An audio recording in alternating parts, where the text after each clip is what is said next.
Start.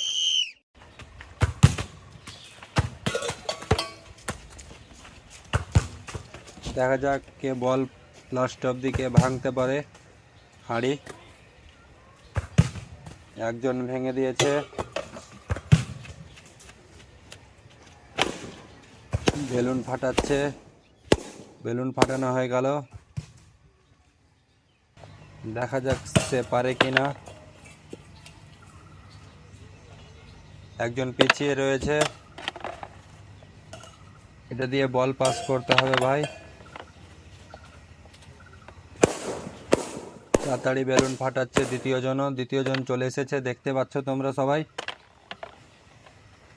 এটার মধ্যে দিয়ে বল পাস করতে হবে। একজন পাস করে দিয়েছে, রহিম ভাই আমার পাস করে দিয়েছে, এবং রিয়াজ ভাই এখনো পারেনি। আমার রহিম